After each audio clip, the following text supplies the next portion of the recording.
Hello friends. तो चलिए आज हम बात करेंगे बिहार पुलिस की प्रैक्टिस सेट पे। क्या? बिहार पुलिस की प्रैक्टिस सेट जो प्लेटफॉर्म बुक का है। किसका है? प्लेटफॉर्म बुक का। ठीक है। वॉल्यूम कौन सा है इसमें? Test series. ठीक है, वॉल्यूम 1 है। कितना है? वॉल्यूम 1। ठीक है।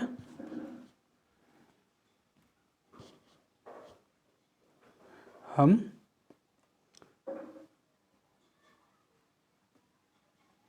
वॉल्यूम 1 है। ठीक है। इसमें पूरा सेट कितना है? 30 यानी 30 सेट है। ठीक है।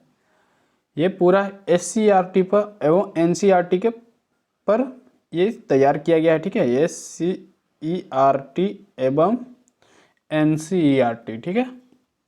तो चलिए हम शुरू करने से पहले आप सभी को आपके अपने YouTube चैनल रेलवे एग्जाम्स 98 में स्वागत है। ठीक है। तो चलिए इसको हम डिस्कशन में करेंगे और साथ में टेस्ट तो लगाएंगे ही और साथ में डिस्कशन भी करेंगे। ठीक है। पहले टेस्ट लगा लेते हैं, उसके बाद में सेट लगाएंगे। ठीक है। तो चलिए शुरू करते हैं। सबसे पहली क्वेश्चन की ओर बढ़ते हैं। ये टेस्ट सीरीज फर्स्ट है मेरा। ठीक है। कितना है? फर्स्ट। चलिए शुरू करते हैं और इसके साथ साथ हम कुछ डिस्कशन भी करेंगे और फुल डिस्कशन भी करेंगे जो इसके माध्यम से दिया गया है। ठीक है। चलिए क्वेश्चन क्या है? सबसे पहली क्वेश्चन है आपका, राष्ट्रीय शिक्षा नीति 10+2 के शिक्षा मॉडल के स्थान पर किस पाठ्यक्रम को लॉन्च किया गया है? बोल रहे हैं राष्ट्रीय शिक्षा नीति 2020 के तहत 10+2 यानी 10+2 के शिक्षा मॉडल के स्थान पर किस पाठ्यक्रम को लॉन्च किया गया है? तो ये है 2020 के तहत लॉन्च किया गया है शिक्षा मॉडल। ठीक है। तो किसके स्थान पर है? यह है आपका 5+3+3+4। ठीक है। ऑप्शन नंबर कौन सा हो जाएगा? C. Option number C is the right answer. ठीक है। और एक चीज बात है, राष्ट्रीय शिक्षा नीति की घोषणा कब की गई थी? 29 जुलाई 2020 को। कब की गई थी? 29 जुलाई 2020 को राष्ट्रीय शिक्षा नीति की घोषणा की गई थी। ये भी ध्यान में रखिएगा। ठीक है। चलिए, और नई शिक्षा नीति कब लाई थी? 1986 में लाया गया था। और संशोधन कब किया गया था? 1992 में। ठीक है। नई शिक्षा नीति कब लाया गया था? 1986 में। और संशोधन किया गया था 1992 में। ठीक है। तो चलिए आगे की ओर बढ़ते हैं और सेकंड क्वेश्चन है, अंतर्राष्ट्रीय जैव विविधता दिवस यानी international day for biological diversity हर वर्ष मनाया जाता है। मतलब अंतर्राष्ट्रीय जैव विविधता दिवस कब मनाया जाता है? तो अंतर्राष्ट्रीय जैव विविधता दिवस हर वर्ष 22 मई को मनाया जाता है। Option number A is the right answer होगा। ठीक है। चलिए नेक्स्ट क्वेश्चन की ओर बढ़ते हैं। ये आपका जागरूकता बढ़ाने हेतु था। ठीक है। 22 मई 1993 से अंतर्राष्ट्रीय जैव विविधता दिवस मनाई जाती है। ठीक है। चलिए नेक्स्ट क्वेश्चन, 22 मार्च को बिहार दिवस मनाया जाता है। ये भी ध्यान में रखिएगा। ठीक है। चलिए नेक्स्ट क्वेश्चन की ओर बढ़ते हैं। क्वेश्चन नंबर 3 यानी तीसरा की ओर। तीसरा नंबर क्वेश्चन है, निम्नलिखित में से प्रत्येक प्रकार के रक्त की बूंद को 4 अलग अलग स्लाइडों पर रखा गया है, इनमें से कौन स्कंदित नहीं होगी? ये आपका बायोलॉजी क्वेश्चन है। ठीक है। निम्नलिखित में से प्रत्येक प्रकार का रक्त की बूंद को 4 अलग अलग स्लाइडों पर रखा गया है, इनमें से कौन स्कंदित नहीं होगी? इनमें से कौन स्कंदित नहीं होगी? रक्त सीरम। कौन सी? रक्त सीरम। ठीक है। रक्त सीरम है जो उपपदार्थ है, यानी रक्त है जो कोशिकाएं और थक्का बनाने वाले कारकों का पूर्ण अभाव होता है। ठीक है। इसलिए रक्त सीरम कौन सी पदार्थ है? जो कोशिका बनाता है और थक्का बनाने वाले कारकों का पूर्ण अभाव कर देता है। ठीक है। चलिए नेक्स्ट क्वेश्चन की ओर बढ़ते हैं। क्वेश्चन नंबर 4,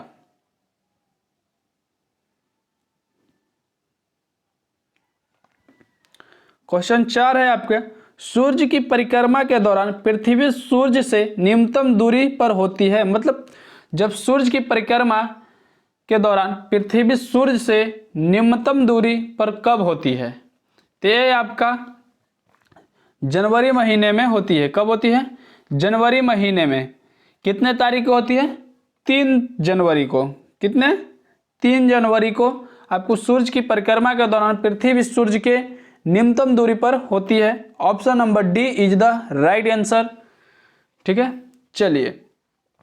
और अधिकतम दूरी कब होती है? 4 जुलाई को। ये भी ध्यान में रखिएगा। अधिकतम, अगर अधिकतम दूरी पूछ देता तो 4 जुलाई ऑप्शन मारते हैं। ठीक है, 4 जुलाई को। चलिए नेक्स्ट क्वेश्चन, क्वेश्चन नंबर 5। एक मिश्र धातु जर्मन सिल्वर के तांबे और जस्ते का अनुपात, ये मैथ की क्वेश्चन है, मैथ वाले बना लीजिएगा, बन जाएगा आपसे, कोई ज़्यादा हार्ड नहीं है। ठीक है, आप जर्मन सिल्वर लिखिएगा। ठीक है, जर्मन सिल्वर, सॉरी, क्वेश्चन है एक मिश्र धातु जर्मन सिल्वर में तांबे और जस्ते का अनुपात है। तो तांबा, जस्ता और साथ में निकेल दिया है, निकेल। ठीक है, तांबा और जस्ता का अनुपात 21 अनुपात कितना दिया है? 16। उसके बाद निकेल और जस्ते का अनुपात 7:24। तो जस्ता है 24, निकेल है 7। अब मल्टीप्लाई कर लीजिएगा। ठीक है, आपका आंसर आ जाएगा, काट लीजिएगा। ठीक है, चलिए नेक्स्ट क्वेश्चन की ओर बढ़ते हैं। क्वेश्चन नंबर 6 की ओर। एक व्यक्ति लंबे समय तक उपवास में रहता है, ठीक है, यानी फास्टिंग रहता है, तो उसके मूत्र में यानी उसके पेशाब में किसकी मात्रा असमान होगी? तो किसकी मात्रा असमान हो जाएगी? तो ये हो जाएगी कीटोन। क्या हो जाएगी? कीटोन। ठीक है, अगर लंबे समय तक उपवास रहता है यानी फास्टिंग रहता है तो उसमें क्या हो जाएगी? कीटोन की मात्रा असमान हो जाएगी। ठीक है, तो चलते हैं आगे की ओर बढ़ते हैं, क्वेश्चन नंबर 7 की ओर। अगर वसा की बात किया जाए तो वसा के उपचय की प्रक्रिया के दौरान कीटोन का उत्पादन करता है। ठीक है, किसका उत्पादन करता है? कीटोन का। तो रक्त में कीटोन्स की मात्रा बढ़ जाती है। ठीक है, रक्त में कीटोन की मात्रा बढ़ जाती है। अब ग्लूकोज है जो शरीर को त्वरित ऊर्जा प्रदान करती है। ठीक है, यानी ग्लूकोज है जो इमीडिएटली यानी तुरंत क्या ऊर्जा प्रदान करती है। ठीक है, और वसा शरीर को अधिक मात्रा में भी ऊर्जा प्रदान करती है। ठीक है, चलिए आगे की ओर बढ़ते हैं, क्वेश्चन नंबर 7 की ओर। 7वां क्वेश्चन है, निम्नलिखित में से कौन शीतोष्ण कटिबंधीय घास का मैदान नहीं है? मैदान नहीं है तो ये आपका हो जाएगा सिलवास, आपका शीतोष्ण कटिबंधीय का मैदान नहीं है। ठीक है, सिलवास है जो उष्ण कटिबंधीय घास का मैदान है जो अमेजन बेसिन क्षेत्र में पाई जाती है। कहाँ पाई जाती है? अमेजन बेसिन क्षेत्र में। किसका है? उष्ण कटिबंधीय का। बाकी स्टेपी, वेल्ड, डाउन्स किसका है? शीतोष्ण कटिबंधीय का। ठीक है, इसलिए option number A is the right answer. ठीक है, चलिए कुछ इसको और हम बता देते हैं। सवाना घास को हाथी घास भी कहते हैं। सवाना घास कहाँ है? केन्या और तंजानिया देश में। सवाना घास के मैदान केन्या और तंजानिया। कंपोज ब्राजील में, लानोस वेनेजुएला एवं कोलंबिया में। याद रखिएगा, ध्यान में रखते चलिएगा। लानोस कहाँ है? वेनेजुएला एवं कोलंबिया। ठीक है, पेरी घास का मैदान कहाँ है? यूएसए एवं कनाडा। डाउन्स हो गया जो ऑस्ट्रेलिया में हो गया, downs Australia. Pampas Argentina, Uruguay और ब्राजील। पंपास का है अर्जेंटीना, उरुग्वे और ब्राजील। चलिए ठीक है, आगे बढ़ते हैं क्वेश्चन नंबर 8 की ओर। बहुत ही अच्छे से डिफाइन करेंगे, डिस्कशन देंगे, साथ में इसका डिस्कशन होगा तो लाइव ही चला सकते हैं, नहीं तो हम आपको ऐसे ही रिकॉर्ड करके डिस्कशन करा देंगे। ठीक है, तो चलिए 8 नंबर क्वेश्चन देखते हैं। निम्नलिखित में से कौन सी दक्षिण अटलांटिक महासागर की शीतल धारा है? तो शीतल धारा पूछ रहा है यानी अटलांटिक महासागर की, तो ये हो जाएगा बेंगुएला धारा, ऑप्शन नंबर ए। कौन सी हो जाएगा? बेंगुएला धारा, ऑप्शन नंबर ए। अगर हम कुछ बात करते हैं अंगुलहांस की जल की धारा, तो यह है हिंद महासागर में गर्म धारा। कौन सी है? गर्म। अंगुलहास की धारा, जलधारा कितनी सी है, हिंद महासागर में है, ठीक है, गर्म है, ठीक है।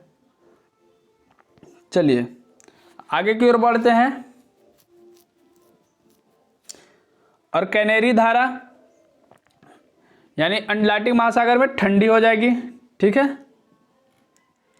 चलिए नेक्स्ट क्वेश्चन की ओर बढ़ते हैं, क्वेश्चन नंबर 9 की ओर।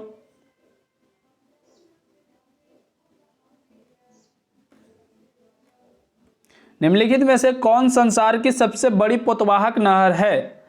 निम्नलिखित में से कौन संसार की सबसे बड़ी पोतवाहक नहर है?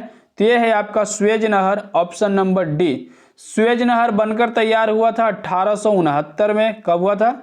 1869 में। इसका राष्ट्रीयकरण हुआ था 1956 में। बनकर तैयार हुआ था 1869 में, राष्ट्रीयकरण हुआ था 1956 में, ठीक है।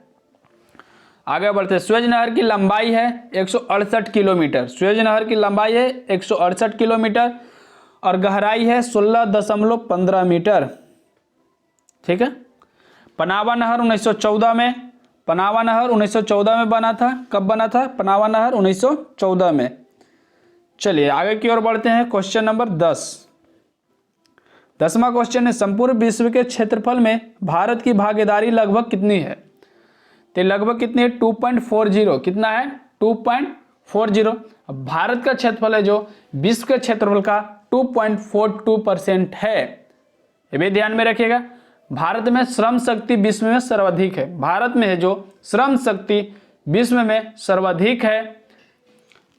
चलिए नेक्स्ट क्वेश्चन की ओर बढ़ते हैं, क्वेश्चन नंबर 11।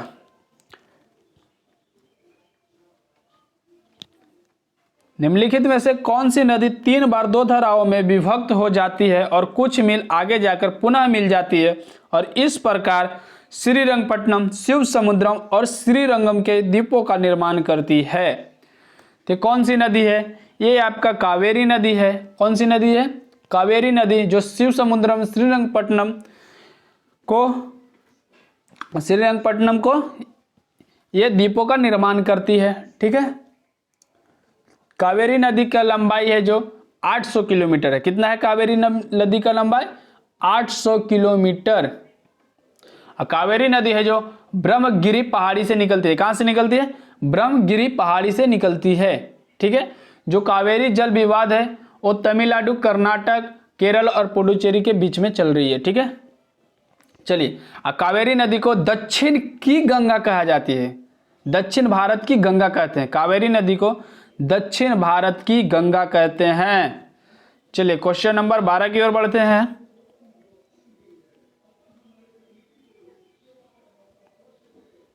क्वेश्चन नंबर 12 है, किस प्रकार की मिट्टी अधिकतम पानी संजोए रखती है? किस प्रकार की मिट्टी पानी अधिकतम संजोए रखती है? तो ये चिकनी मिट्टी यानी क्ले, ऑप्शन नंबर सी, ठीक है। चलिए नेक्स्ट क्वेश्चन बढ़ते हैं, क्वेश्चन नंबर 13 की ओर। लहसुन में विशिष्ट गंध का कारण क्या है? लहसुन में विशिष्ट गंध सल्फर यौगिक, ऑप्शन नंबर सी, ठीक है। चलिए आगे की ओर बढ़ते हैं, क्वेश्चन नंबर 14। स्टॉक फार्मिंग क्या है? स्टॉक फार्मिंग से जो पशुओं का प्रजनन, यानी ऑप्शन नंबर बी, ठीक है। चलिए नेक्स्ट क्वेश्चन, क्वेश्चन नंबर 15।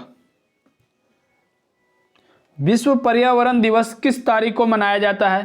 तो ये मनाया जाता है विश्व पर्यावरण दिवस 5 जून को। कब मनाया जाता है? 5 जून को। कब से? 1973 से पर्यावरण दिवस मनाया जा रहा है। कब से मनाया जाता है? 1973 से, ठीक है। चलिए नेक्स्ट क्वेश्चन, क्वेश्चन नंबर 16। 16वां है क्वेश्चन कि निम्न में से प्रकाश संश्लेषण द्वारा ऊर्जा का कितना प्रतिशत भाग रासायनिक ऊर्जा में परिवर्तित हो जाता है? तो कितना होता है? 1 से 2%, ऑप्शन नंबर ए। कितना होता है? 1 से 2%, ऑप्शन नंबर ए। 17 नंबर क्वेश्चन है, निम्न में से कौन सा सामान उपयोग में लाए जाने वाला सिंथेटिक फाइबर है? निम्न में से कौन सा सामान उपयोग में लाए जाने वाला सिंथेटिक फाइबर है? तो ये है आपका polyester, nylon, rayon, acrylic. Option number D आपका इज द राइट आंसर, यानी चारों ऑप्शन क्या है, सही है। ठीक है, चलिए नेक्स्ट क्वेश्चन नंबर 18 की ओर बढ़ते हैं। 18 नंबर क्वेश्चन है, नीचे दिए गए पौधे और उनके खाद्य भाग के युग्मों में कौन सा सही सुमेलित नहीं है। तो कौन सा सही सुमेलित नहीं है, आलू और मूल, यानी ऑप्शन नंबर सी सही सुमेलित नहीं है। अदरक का प्रकंद सही है, प्याज का मांसल पर सही है, नारियल का भ्रूण पोषण सही है। यानी आलू का क्या होता है, कंद। आलू का क्या होता है, कंद, ये आपका गलत है। ठीक है, यानी जिसको बोलते हैं इंग्लिश में ट्यूबर। आलू एक प्रकार का क्या है, तना है।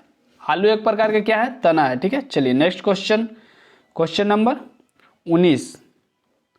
किस पदार्थ के ऑक्सीकरण से सर्वाधिक ऊर्जा प्राप्त होती है। किस पदार्थ के ऑक्सीकरण से सर्वाधिक ऊर्जा प्राप्त होती है, तो ये होती है आपका वसा से। ठीक है, सबसे ज्यादा किससे प्राप्त होती है, वसा से। ठीक है, चलिए 1 ग्राम वसा में ऑक्सीकरण होता है 9.3 कैलोरी। 20 नंबर क्वेश्चन है, हीमोग्लोबिन के बारे में निम्नलिखित कथनों पर विचार कीजिए। ठीक है, पहला में दिया, यह रक्त में ऑक्सीजन का संचार करता है। ठीक है, यह लौह युक्त यौगिक है, यह कुछ रंगों के प्रति प्रतिरक्षा प्रदान करता है, यह रक्त को लाल रंग प्रदान करता है। यानी ऑप्शन नंबर आपका हो जाएगा पहला, दूसरा और चौथा। ठीक है, पहला, दूसरा और चौथा। यानी यह रक्त में ऑक्सीजन का संचार करता है, बिल्कुल सही है, क्योंकि हमारे शरीर में यानी बॉडी के शरीर में, बॉडी है जो हमारे जो रक्त चलती है उसमें क्या जाती है, ऑक्सीजन पूरे शरीर में फैलाती है। ठीक है, ये और लौह युक्त यौगिक है, हमारे शरीर में जो है ब्लड के सहारे लौह यानी Fe आयरन है। ठीक है, और यह रक्त को लाल रंग प्रदान करता है, बिल्कुल सही बात है, हीमोग्लोबिन रक्त को लाल प्रदान करता है, ऑप्शन नंबर डी। चलिए आइए नेक्स्ट क्वेश्चन, क्वेश्चन नंबर 21। 21वां क्वेश्चन है, निम्नलिखित में से कौन सा एक सुमेलित नहीं है। ठीक है, क्वेश्चन नंबर 21 है, इसमें भी कौन सी सुमेलित नहीं है। तो डेसिबल ध्वनि की प्रबलता की इकाई सही है, अश्वशक्ति शक्ति की इकाई सही है, समुद्री मील संचालन में दूरी की इकाई ये भी सही है, सेल्सियस है जो उष्माई की इकाई नहीं है। ठीक है, सेल्सियस तापमान की सीजीएस इकाई है। ठीक है, यानी ऑप्शन नंबर डी आपका सही हो जाएगा, यानी इसमें गलत है। और तापमान की ऐसा इकाई हो जाता है जो केल्विन है। ठीक है, और सेल्सियस तापमान की सीजीएस इकाई है, ऑप्शन नंबर डी गलत है। चलिए नेक्स्ट क्वेश्चन 22वां क्वेश्चन है, निम्न में से कौन सा बल क्षयकारी बल है। निम्न में से कौन सा बल क्षयकारी बल है, तो बल है आपका घर्षण बल। कौन सा हो जाएगा, घर्षण बल। ठीक है, चलिए क्वेश्चन नंबर 23, क्योंकि इसको हम डिस्कशन करेंगे तो थोड़ा टाइम ज़्यादा लग जाएगा, इसलिए हम डिस्कशन अलग से लाएंगे, आपका अलग से सेशन चलाएंगे। ठीक है,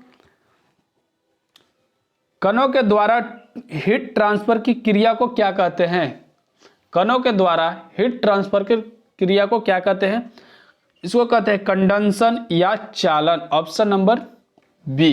कौन सा हो जाएगा, ऑप्शन नंबर बी, कंडेंसन या चालन भी बोलते हैं। ठीक है, ये भी ध्यान में रखिएगा। Next question, question number 24 number question है, निम्नलिखित में से कौन जल को जीवाणु मुक्त करने हेतु प्रयुक्त होता है या होते हैं। तो कौन सी होती है, ये होती है ओजोन, क्लोरीन डाइऑक्साइड, क्लोरोमेरामीन, option number D. Option number D is the right answer, 24 का डी। ठीक है, चलिए नेक्स्ट क्वेश्चन 25वां क्वेश्चन है, ऑक्टेन संख्या द्वारा किसकी गुणवत्ता मापी जाती है। ऑक्टेन संख्या द्वारा किसकी गुणवत्ता मापी जाती है, तो ये मापी जाती है पेट्रोल की, ऑप्शन नंबर बी, 25 का बी। ठीक है, चलिए नेक्स्ट 26 क्वेश्चन नंबर 26 है, सोडियम वाष्प लैंप प्रायः सड़क प्रकाश के लिए प्रयुक्त होते हैं, क्योंकि इस प्रकार एकवर्णी है और पानी की बूंदों से गुजरने पर विभक्त नहीं होता है, इसलिए ऑप्शन नंबर बी। ठीक है, सोडियम धातु है जो मुलायम होता है, सोडियम धातु है जो मुलायम होता है, सोडियम को चाकू द्वारा आसानी से काट सकते हैं। ठीक है, चलिए नेक्स्ट क्वेश्चन 27 नंबर क्वेश्चन है, लंबी दूरी तक रेडियो प्रसारण के लिए निम्नलिखित में मुख्यतः किसका उपयोग किया जाता है? लंबी दूरी तक रेडियो प्रसारण के लिए निम्नलिखित में मुख्यतः किसका उपयोग किया जाता है? तो यह किया जाता है आयन मंडलीय तरंगों का, ऑप्शन नंबर सी। किसका किया जाता है? आयन मंडलीय तरंगों का, ऑप्शन नंबर सी। ठीक है, चलिए 28 नंबर क्वेश्चन है, पानी की अस्थायी कठोरता के लिए निम्न में से कौन उत्तरदायी है? पानी की अस्थायी कठोरता के लिए निम्न में से कौन उत्तरदायी है? तो ये है आपका कैल्शियम और मैग्नीशियम के क्लोराइड्स व sulphate, option number A is the right answer. Next question की ओर बढ़ते 29 नंबर। 29 नंबर क्वेश्चन है, शराब पीकर वाहन चालक के श्वसन परीक्षण में यातायात पुलिस क्या इस्तेमाल करती है? तो ये इस्तेमाल करती है पोटेशियम डाइक्रोमेट यानी सल्फ्यूरिक अम्ल एसिड, ऑप्शन नंबर ए। ठीक है, तो ऑप्शन नंबर ए 29 का। ठीक है, चलिए नेक्स्ट क्वेश्चन की ओर बढ़ते हैं, क्वेश्चन नंबर 30 यानी 30। गैस वेल्डिंग में सामान्यतः प्रयुक्त ईंधन गैस कौन सी होती है? जो गैस वेल्डिंग होता है उसमें कौन सी गैस का प्रयोग किया जाता है? तो एसिटिलीन का। किसका प्रयोग किया जाता है? एसिटिलीन का। ठीक है, चलिए नेक्स्ट क्वेश्चन, क्वेश्चन नंबर 31 की ओर बढ़ते हैं। 31 नंबर क्वेश्चन है,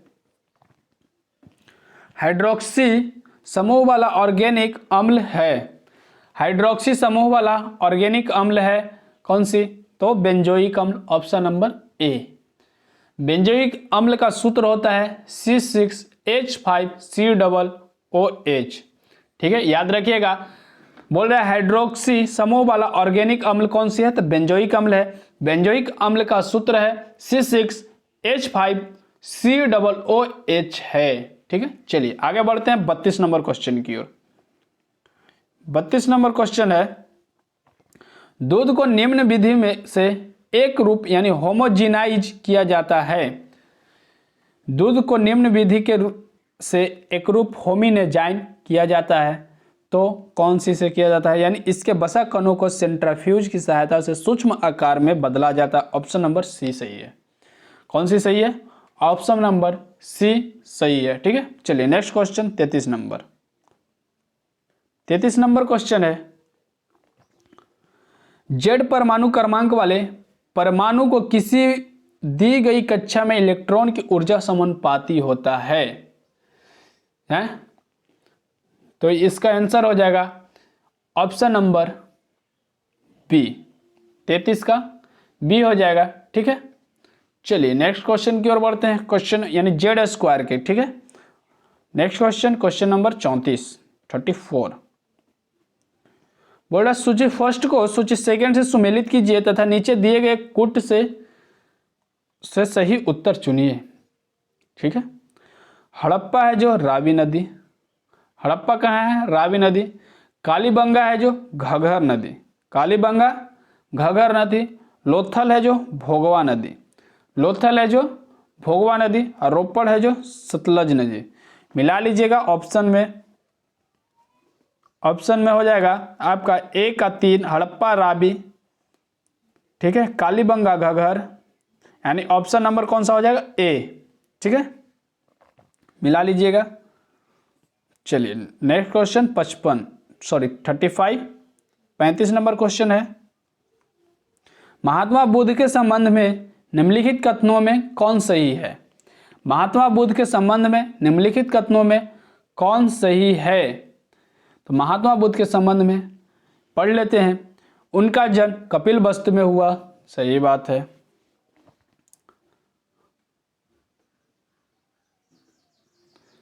आगे बढ़ते, उन्होंने बोध गया में ज्ञान की प्राप्ति की, उन्होंने वैदिक धर्म को अस्वीकार किया। ठीक है, उन्होंने आर्य सत्य का प्रचार किया था। तो ऑप्शन नंबर कौन सा हो जाएगा? ऑप्शन नंबर कौन सा हो जाएगा? डी, यानी 1 2 3 4। Option number D 1 2 3 4। उनका जन्म कपिलवस्तु में हुआ था, सही बात है। उन्होंने बोध गया में ज्ञान प्राप्ति किया था, बिल्कुल सही बात है। उन्होंने वैदिक धर्म को अस्वीकार किया था, ये भी सही है। और उन्होंने आर्य सत्य का प्रचार किया था, क्योंकि वो सत्यवानी थे। Option number D is the right answer, यानी 1 2 3 4। चलिए नेक्स्ट क्वेश्चन 36 नंबर। अद्वैत दर्शन के संस्थापक कौन है? अद्वैत दर्शन के संस्थापक कौन है? तो अद्वैत दर्शन के संस्थापक हो जाएंगे आपका शंकराचार्य, ऑप्शन नंबर ए। ठीक है, नेक्स्ट बढ़ते हैं 37 नंबर की ओर। महाबलीपुरम के रथ मंदिरों का निर्माण किसने करवाया था? महाबलीपुरम के रथ मंदिरों का निर्माण नरसिंहवर्मन प्रथम ने करवाया था, ऑप्शन नंबर ए। ठीक है, चलिए नेक्स्ट क्वेश्चन की ओर बढ़ते हैं 38 नंबर क्वेश्चन।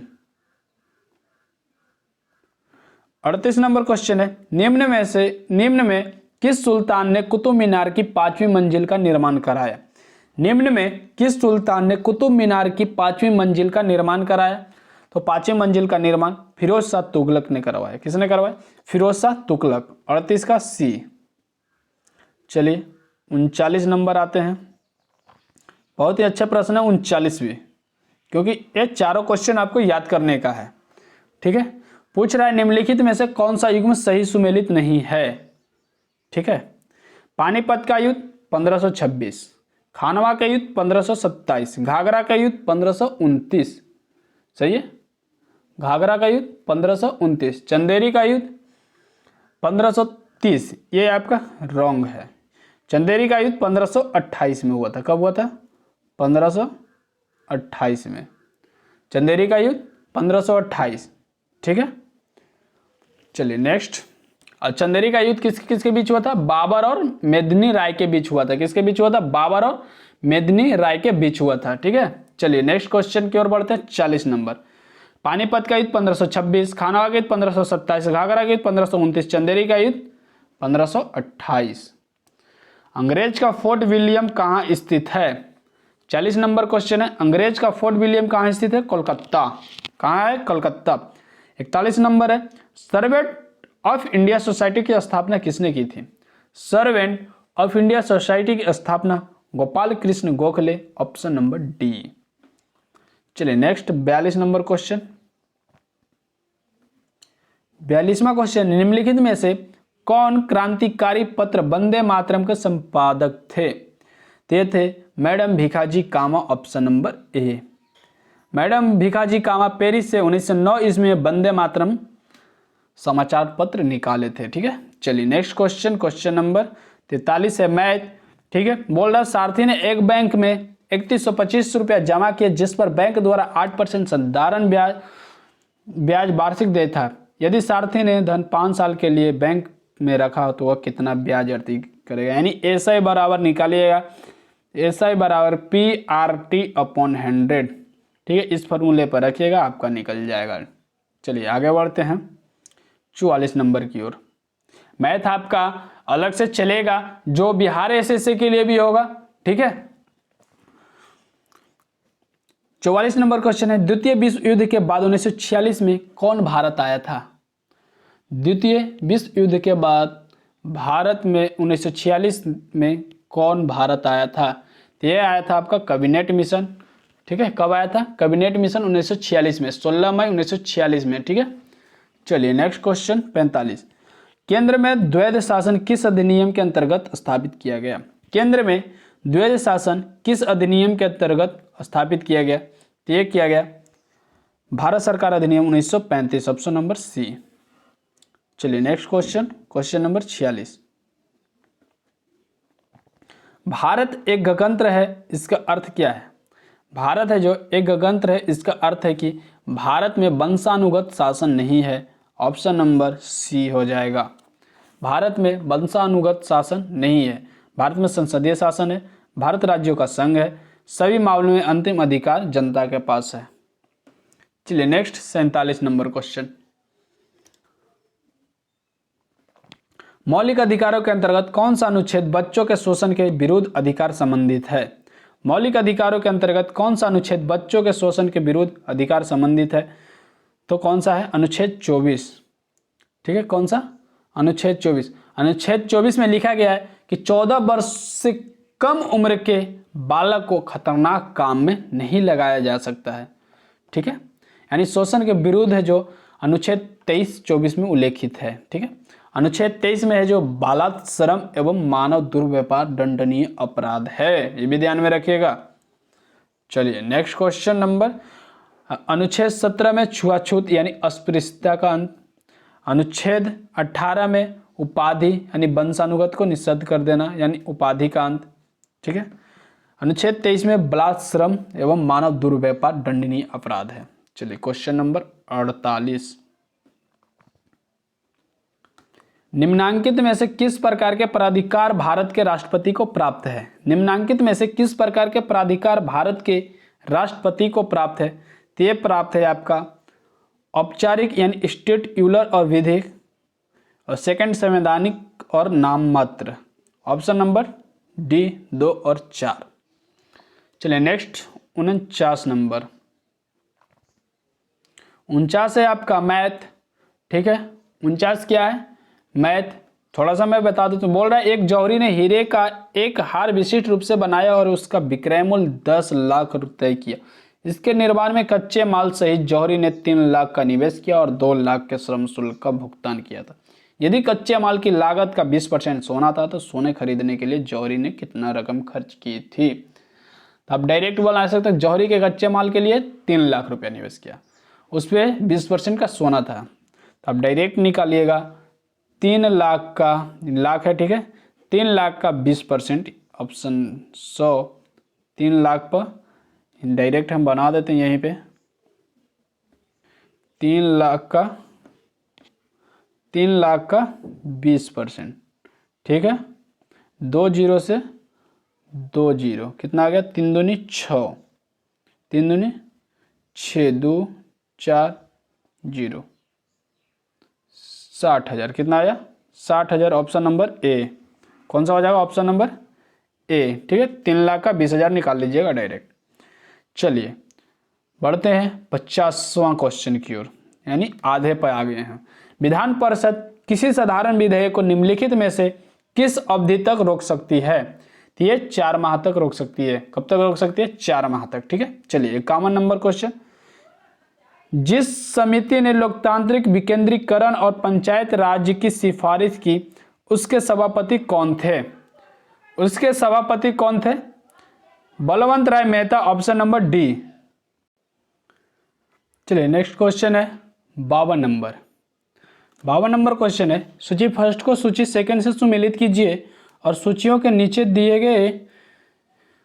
गए कूटों की सहायता से सही उत्तर चुनिए। सूची फर्स्ट है, ठीक है, ये सूची सेकंड है।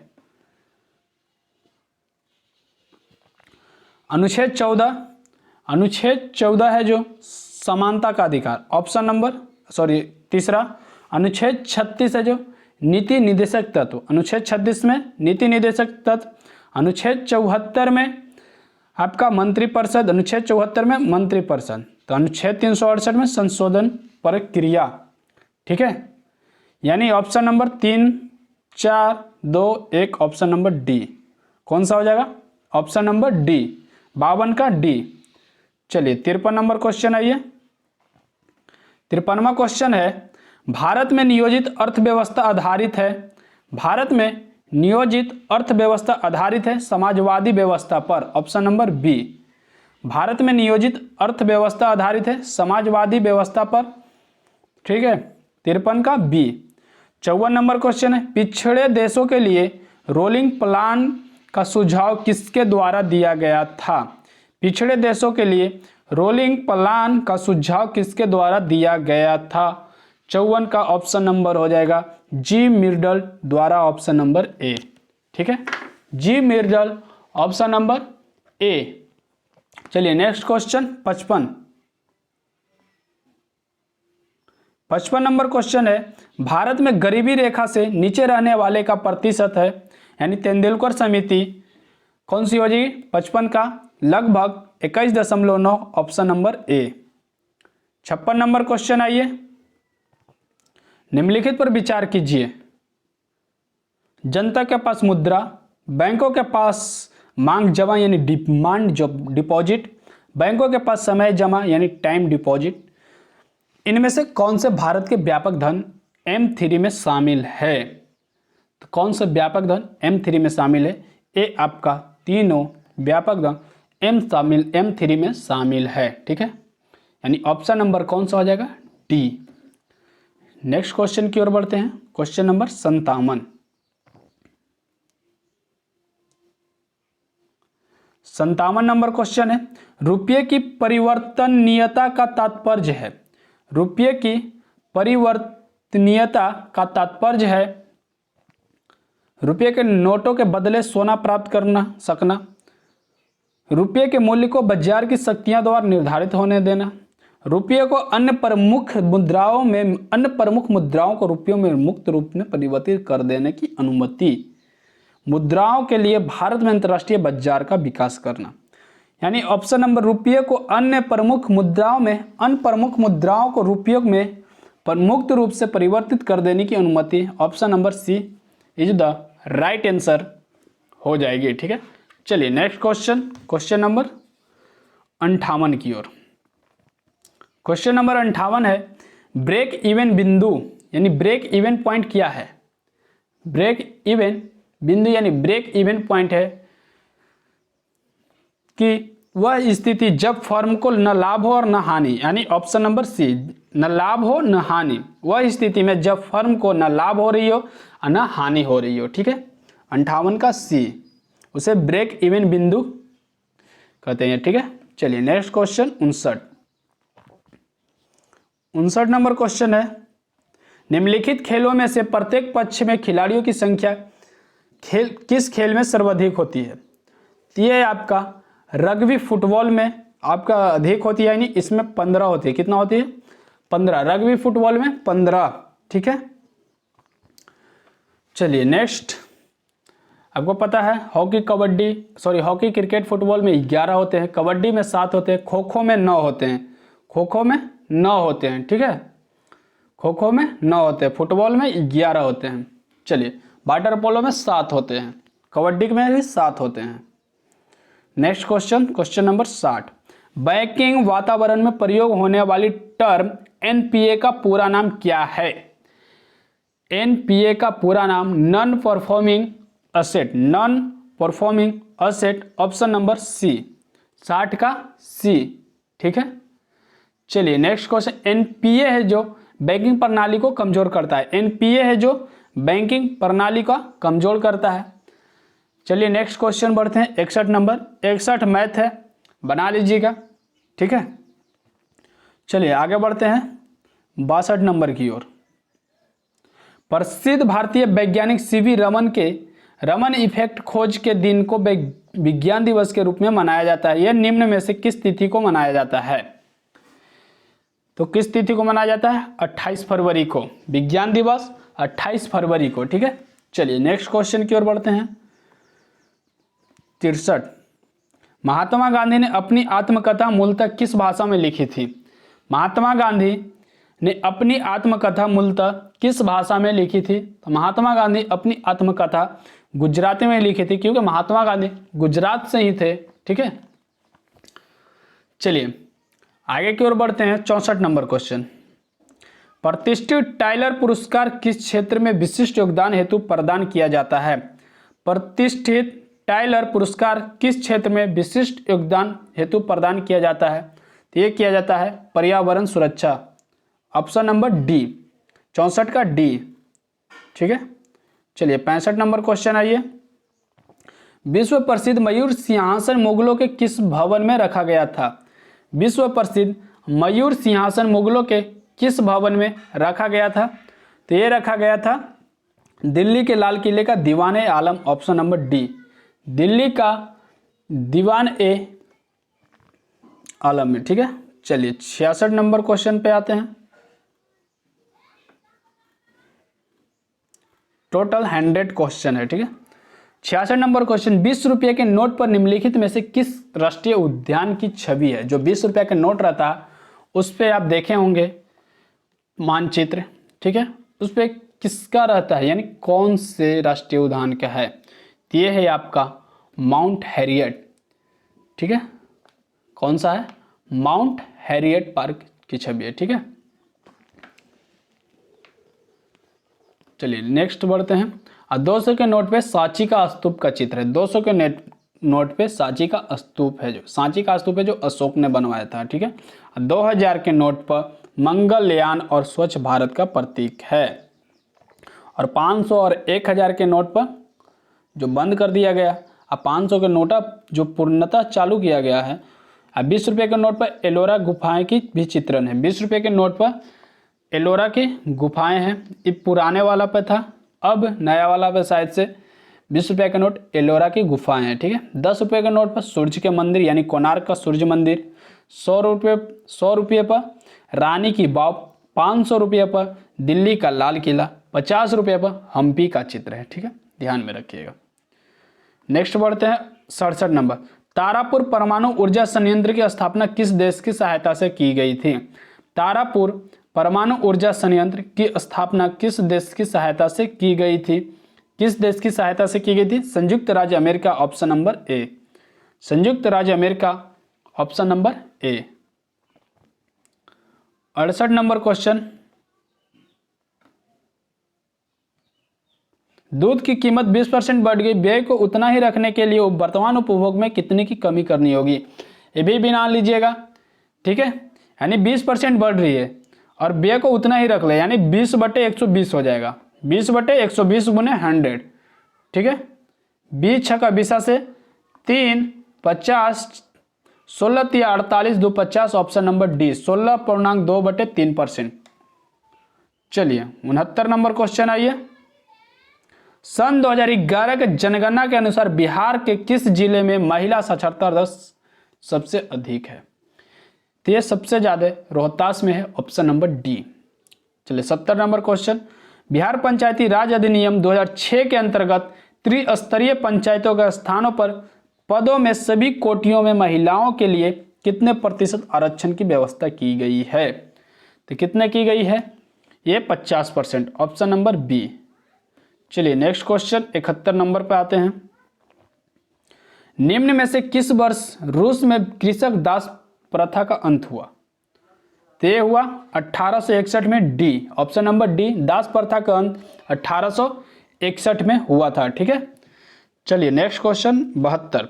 निम्न में से किन देशों के बीच नानकिंग की संधि हुई थी? निम्न में से किन देशों के बीच नानकिंग की संधि हुई थी? तो चीन, ब्रिटेन, ऑप्शन नंबर डी। चलिए आगे बढ़ते हैं 73 नंबर क्वेश्चन की ओर। निम्न में से किस प्रकार की तरंगों का प्रयोग रात्रि दृष्टि उपकरण में किया जाता है? तो ये किया जाता है अवरक्त किरण को, ठीक है। चलिए नेक्स्ट क्वेश्चन की ओर बढ़ते हैं 74 नंबर। तेल के एक बैरल निम्न में से लगभग कितना लीटर होता है? तो 159 लीटर, आप सभी को भी पता होगा। एक बैरल में यानी कितने होते हैं? 159 लीटर। 75 नंबर क्वेश्चन है। सर सीवी रमन को उनके किस प्रयोग के लिए नोबेल पुरस्कार प्रदान किया गया था? सर सीवी रमन को उनके किस प्रयोग के लिए नोबेल पुरस्कार प्रदान किया गया था? तो ये किया गया था प्रकाश के प्रकीर्णन द्वारा, ठीक है, ऑप्शन नंबर ए, 75 का ए। चलिए 76 नंबर क्वेश्चन पूछते हैं। निम्न में से कौन प्राथमिक प्रदूषण के उदाहरण नहीं है?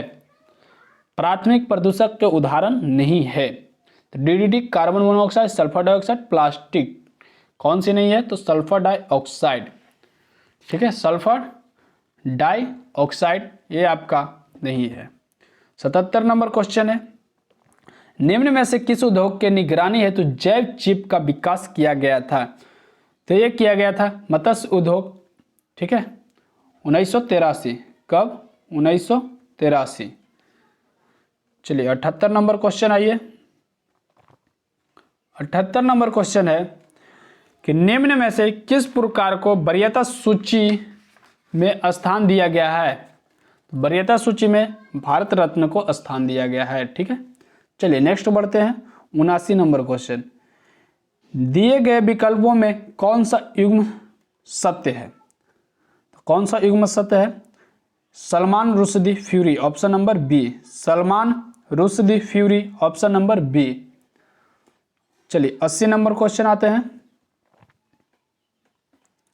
80 नंबर क्वेश्चन है, निम्न में से किसने प्रत्यक्ष एवं अप्रत्यक्ष सहयोग में अंतर स्पष्ट किया है? निम्न में से किसने प्रत्यक्ष एवं अप्रत्यक्ष सहयोग में अंतर स्पष्ट किया है? 80 का हो जाएगा मैकाइवर एवं Page, option number C. 81 number question, जानबूझकर किया गया वह प्रयत्न जो किसी की इच्छा का विरोध करने, रोकने या इससे दबाने के लिए किया जाता है तो वह है संघर्ष।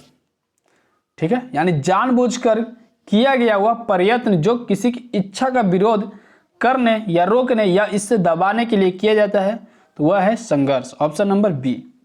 चलिए नेक्स्ट क्वेश्चन की ओर बढ़ते हैं। क्वेश्चन नंबर 82, निम्न में से कौन मानव विकास सूचकांक का संकेतक नहीं है? तो यह है आपका शहरीकरण का स्तर, option number C. 83 number question है, कनाडा ओपन 2023 विजेता लक्ष्य सेन किस खेल से संबंधित है? तो यह है आपका बैडमिंटन की खिलाड़ी है, ऑप्शन नंबर बी। कौन सी हो जाएगी? Option number B. चलिए नेक्स्ट क्वेश्चन 84 नंबर, देश के पहले सहकारिता से संचालित सैनिक स्कूल का शिलान्यास कहाँ किया गया? देश के पहले सहकारिता से संचालित सैनिक स्कूल का शिलान्यास कहाँ किया गया? तो ये किया गया है गुजरात में, ऑप्शन नंबर सी। 85 आइए, इसका कौन शिलान्यास किए थे? केंद्रीय गृह मंत्री अमित शाह के द्वारा किया गया है। ठीक है, चलिए नेक्स्ट क्वेश्चन, हाल ही में 85 नंबर, हाल ही में किस देश के द्वारा भारतीय संरक्षणवादियों को पर्यावरण पुरस्कार दिया गया है? तो ये दिया गया है ब्रिटेन, ऑप्शन नंबर बी। चलिए next question, question number 86, Britain के प्रधानमंत्री ऋषि सुनक द्वारा 2023 का पॉइंट ऑफ लाइट अवार्ड से किस भारतीय को सम्मानित किया गया? किसको सम्मानित किया गया है? प्रमोद जयंत विष्णु नार्लिकर को, ऑप्शन नंबर बी। 86 का बी। 86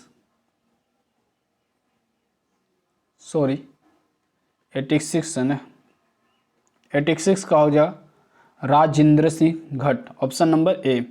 ब्रिटेन के प्रधानमंत्री ऋषि सुनक द्वारा 2023 का पॉइंट ऑफ लाइट अवार्ड से किसे सम्मानित किया गया? तो राजेंद्र सिंह घट को। चलिए 87 की ओर, विश्व जनसंख्या दिवस 2023 के संदर्भ में निम्नलिखित में से कौन सा कथन सत्य है? इसे 11 जुलाई को मनाया जाता है। इसकी थीम लैंगिक समानता की शक्ति को उजागर करना है। नीचे दिए गए कोट को सही उत्तर चुनें। तो 87 का कौन सा हो जाएगा? यानी इसके 11 जुलाई को मनाया जाता है। इसकी थीम थी लैंगिक समानता की शक्ति को उजागर करना, यानी फर्स्ट एंड सेकंड, तो option number C is the right answer. 88 number question है, 23वां संघाई सहयोग संगठन के राष्ट्र प्रमुखों की परिषद CHS समिति की पहली बार अध्यक्षता किस देश द्वारा किया गया? 23वां संघाई सहयोग संगठन के राष्ट्र प्रमुखों की परिषद CHS समिति की पहली बार अध्यक्षता किस देश द्वारा किया गया? तो ये किया गया है 88 का भारत द्वारा, ऑप्शन नंबर बी। 89 जून 2023 में किस शहर द्वारा अंतर्राष्ट्रीय जैविक महोत्सव का मेजबानी किया गया? तो ये किया गया है आपका विशाखापट्टनम, ऑप्शन नंबर सी। ठीक है, चलिए नेक्स्ट क्वेश्चन की ओर बढ़ते हैं। क्वेश्चन नंबर 90 नंबर क्वेश्चन है, जून 2023 में 16वां विशेष ओलंपिक खेल का आयोजन किस देश में हुआ? जून 2023 में 16वां विशेष ओलंपिक खेल का आयोजन किस देश में हुआ? ते हुआ 90 का हो जाएगा जर्मनी, यानी बर्लिन में, ऑप्शन नंबर ए। 91 नंबर, महिला एवं बाल विकास मंत्रालय ने अमृत सृजन अभियान नए भारत के सपने हेतु किसके साथ शुरू किया गया? महिला एवं बाल विकास मंत्रालय ने अमृत सृजन अभियान नए भारत के सपने हेतु किसके साथ शुरू किया? तो ये शुरू किया है मेटा के साथ, ऑप्शन नंबर सी। 92 नंबर आ जा, भारत पाकिस्तान के बीच किशन गंगा और रतले जल विद्युत संयंत्र कि आपसी विवाद के मामलों की मध्यस्थता हेतु विश्व बैंक द्वारा किसे अध्यक्ष बनाया गया? तो ये बनाया गया है सीन मर्फी को, option number B. 93 number. Luna 25 नामक चंद्रयान किस देश ने लॉन्च किया है? लूना 25 नामक चंद्रयान किस देश ने किया है? तो ये रूस ने किया है, ऑप्शन नंबर बी। ठीक है। 94 नंबर क्वेश्चन है, Stockholm International Peace Research Institute SIPRI द्वारा जारी वैश्विक सैन्य व्यवस्था 2023 में भारत की रैंकिंग क्या है? 2023 में भारत की रैंकिंग 4थे स्थान पे है। 95 नंबर आइए, 95। 5वां आसियान भारत व्यापार शिखर सम्मेलन 2023 का आयोजन कहाँ किया गया? ए किया गया है कुआलालंपुर, मलेशिया, ऑप्शन नंबर ए। 96 नंबर क्वेश्चन आइए, पूर्वोत्तर भारत की पहली एयरलाइन कंपनी को परिचालन शुरू करने की स्वीकृति प्रदान प्राप्त हुई है किसको? तय हुई है jet wings airways, option number C. 97 number question आइए, केंद्रीय मंत्रिमंडल ने 2023-24 सत्र के दौरान खरीफ फसलों के लिए न्यूनतम समर्थन मूल्य के संदर्भ में मूंग का कीमत कितना घोषित की गई है? ये की गई है आपका 8,558 यानी 8558, ऑप्शन नंबर सी। 97 का सी। चलिए नेक्स्ट क्वेश्चन 98 नंबर। DPIIT द्वारा जारी रिपोर्ट में वित्त वर्ष 2023 के अनुसार भारत का सबसे बड़ा निवेशक है कौन? तो यह है आपका सिंगापुर, ऑप्शन नंबर ए। 99 number question, second last question आज की। नीति आयोग द्वारा हाल ही में 2020-21 के कोविड वर्ष का वार्षिक स्वास्थ्य सूचकांक जारी किया है, जिसमें बड़े राज्यों के बीच शीर्ष प्रदर्शनकर्ता के रूप में किसे चुना है? ये चुना है आपका केरल को, ऑप्शन नंबर ए। आज की लास्ट क्वेश्चन यानी 100 क्वेश्चन हम लोग 7 तक लगा दिया है, तो चलिए लास्ट क्वेश्चन भी तोड़ ही देते हैं। हाल ही में राष्ट्रीय परीक्षा एजेंसी NTA का नया महानिदेशक किसे नियुक्त किया गया है? तो ये नियुक्त किया गया है सुबोध कुमार सिंह को। किसे नियुक्त किया गया है? सुबोध कुमार सिंह को। इसका हम विश्लेषण भी लाएंगे, तो आप लोग हो जाइएगा तैयार विश्लेषण भी तैयारी करने के लिए। मतलब किसी तरह से चुकना नहीं चाहिए, चाहे वो बिहार SSC का हो या बिहार दरोगा के लिए हो। तो चलिए इसी के साथ हम इस सेशन को समाप्त करते हैं। Thank you. जय हिंद, जय भारत।